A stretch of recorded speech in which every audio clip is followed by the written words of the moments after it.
উগ্র মৌলবাদের উত্থান হচ্ছে এবং যার টার্গেট হচ্ছে বাংলাদেশের স্বাধীনতা যুদ্ধ যেটা হয়েছিল সেটাকে ধূলিসাৎ করে দিয়ে বাংলাদেশের ইতিহাস ঐতিহ্য মুছে দিয়ে এই যে ৭১-এর প্রতিশোধ নেওয়া।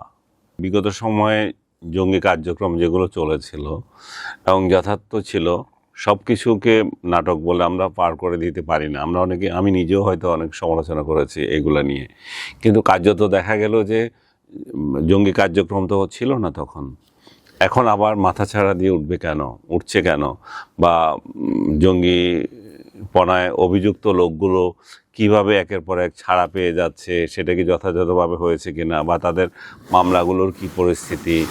এবং এই সরকার আসার পরপরই আফগানিস্তান এবং পাকিস্তানের জঙ্গিদের সাথে এত ধরম মহর, এই সরকার না, ইউনূস সরকার আসার পরপরই এত ধরম মহরম ভিজিটের কি দরকার ছিল, সেখানে কোনো রহস্য আছে কিনা।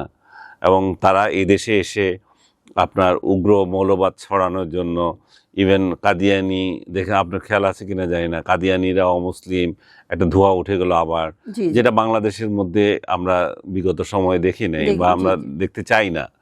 কেউ মুসলিম আর কেউ অমুসলিম সে সার্টিফিকেট আমাদের কোনো একটা গোষ্ঠীর দেওয়ার তো দরকার নেই।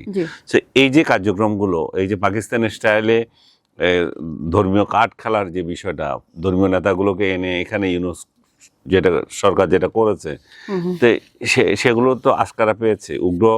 একটা উগ্র মৌলবাদী রাষ্ট্র বানানোর জন্য ইউনূস সাহেবের প্ল্যান ছিল, তার কার্যক্রম ছিল, সেটার প্রেক্ষিতে হয়তো এখন যদি আবার উগ্রবাদ মাথাছাড়া দিয়ে ওঠে, সরকার তো সেটার উদ্বিগ্ন হওয়ার আছে এবং সরকারি সংস্থাগুলোর উদ্বিগ্ন হওয়ার কারণ আছে।